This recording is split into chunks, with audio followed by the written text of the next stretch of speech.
walking with it.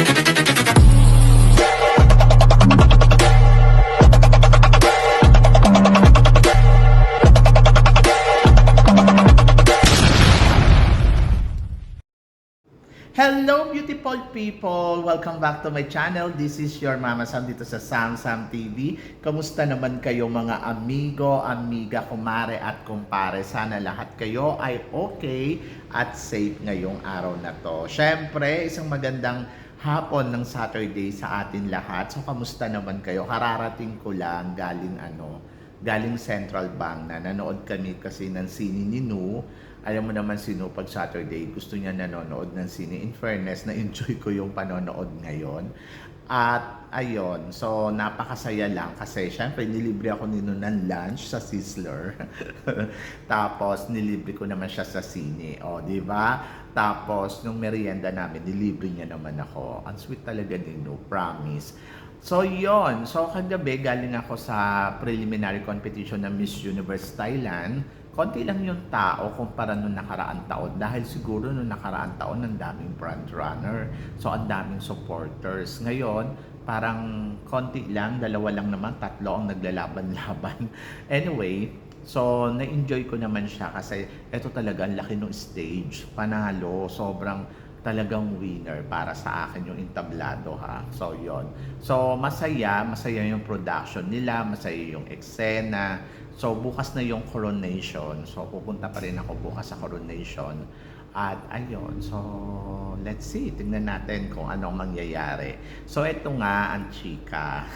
Sabi nga nun si Atisa Manalo naghahanda na para sa laban niya sa Miss Cosmo. So alam natin ang laban ni Atisa ay sa September siya aalis. Tapos ngayon pa lang ay nagtitraining na siya. Nagtitraining siya ng gym, nag-gym na siya kasi siguro merong mga gustong i-perfect sa Atisa. Like example, gusto niyang palakasin yung katawan niya. Tapos nandoon din na siguro gusto niya lumaki yung balakang niya, di ba? Tapos ano pa ba? Basta grabe yung training niya. Talagang nakikita natin na gusto ni Atisa Manalo na manalo talaga sa laban niya sa Miss Cosmo. Actually, wala pa akong nakikitang paghahanda sa ginagawa ni Chelsea Manalo. Si Chelsea naman, konting sanang exercise, yun yung kailangan niya. Tapos, syempre, training sa styling, makeup, mga ganon.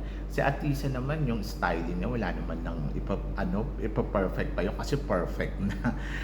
And I think communication skills kailangan niyang paghandaan yun. So for sure, isa yun sa mga talagang tinitrain ngayon ni Atisa Manalo. Ganda ng damit ko, no? So yun. So gusto ko to. Actually, suot ko to kagabi. Kaya lang, sinuot ko lang ngayon kasi malamig kasi umuulan dito. Charot. So yun. Parang blazer, ganon. So ito na. Sino daw ba sa tingin ko ang makakalaban ni Atisa from Thailand?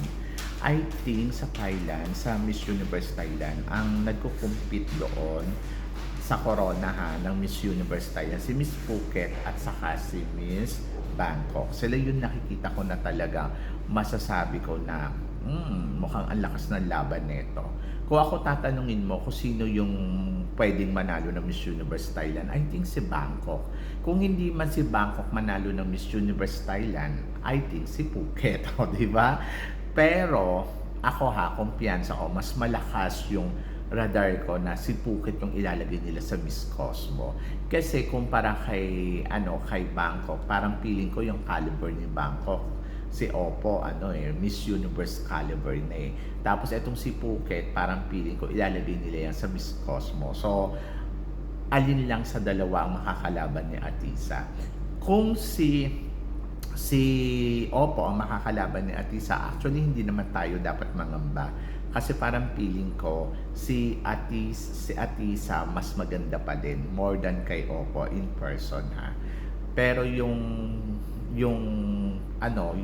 kung paano umatake sa entablado, I think Atisa pa rin is the best kasi talagang palaban pa rin si Atisa pagdating sa transition, pagdating sa eksena niya talaga, yung sa entablado, yung caliber na meron siya, parang hindi kayang pantayan nun. Kahit pa itapat pa sa kanya si Phuket, parang feeling ko mas maganda pa rin si Atisa. Si Phuket kasi, ando doon lang yung charm.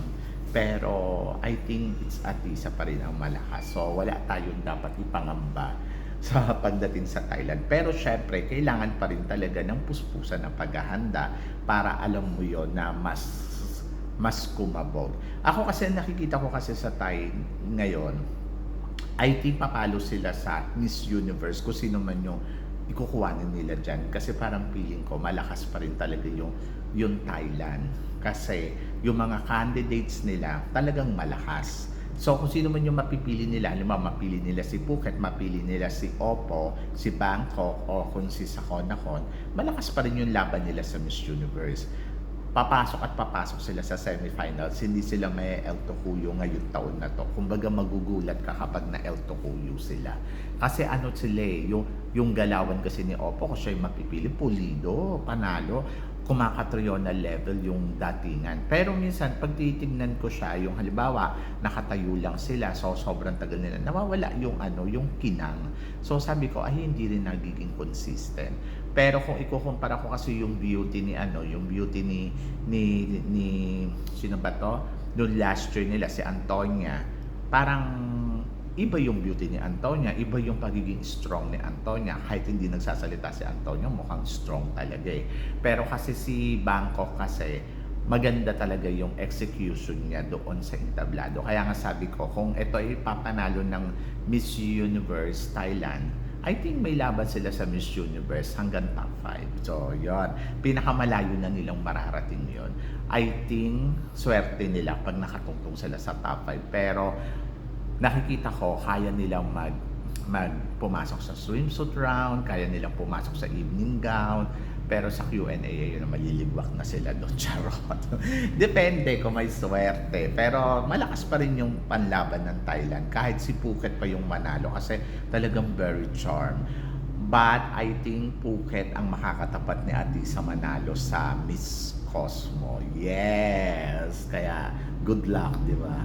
So, kung ilalagay nila si Oppo, malakas si Oppo para sa Miss Cosmo kasi palaban. Pero kung yung beauty ang pag-uusapan, I think kayang ligwakin to ni Atisa ng bonggang-bongga.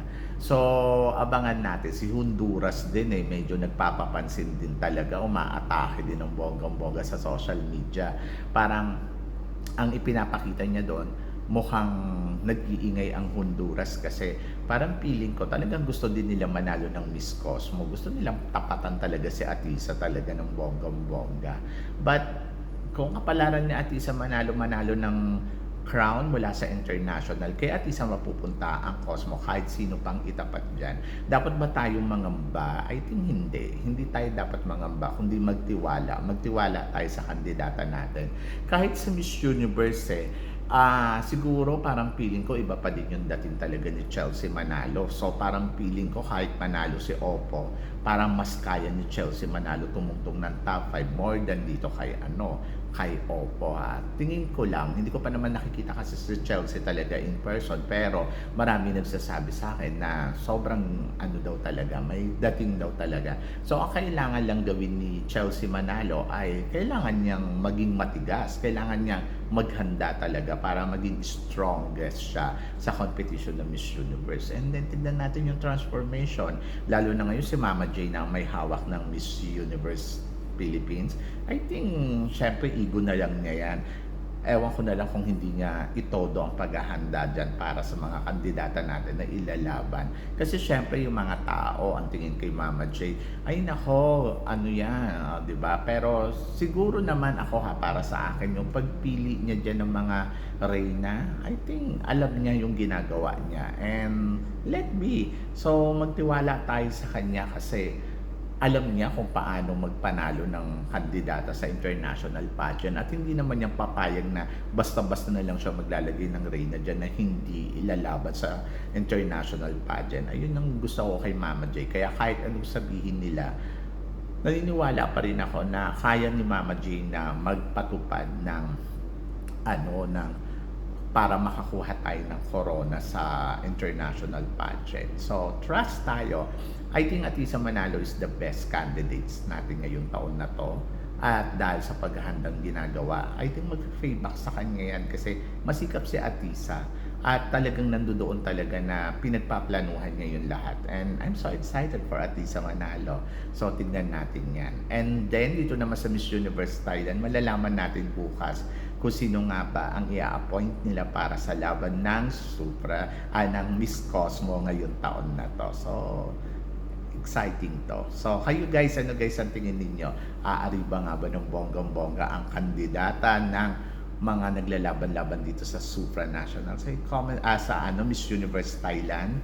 So, i-comment below mo yan para at least alam ko kung sa tingin mo ay kaya nga bang kabugid neto ng mga kandidata ng Miss Universe Thailand ang pambato natin sa Miss Cosmo na si Atisa Manalo. May nakikita ba kayo na dapat bang tayo maalarma or tingin ninyo kaya tong pataubin lahat ni Atisa kung sino man yung malalagay dyan sa Miss Cosmo? So, comment below para naman malaman ko naman kung ano naman ang chika mo sa paghahandang ginagawa ni Atisa Manalo ngayon. So, yun guys, maraming salamat. Syempre sa inyong lahat sa suporta at pagmamahal na binibigay ninyo syempre dito sa channel ko. At sa mga hindi pa nakaka-subscribe dyan, please don't forget to click like and subscribe my channel. At i-click na rin po ninyo ang notification bell para updated kayo sa mga chika natin. So guys, always keep smiling and always think positive. So tiwala lang tayo para malakas yung laban natin sa international pageant. So yun guys,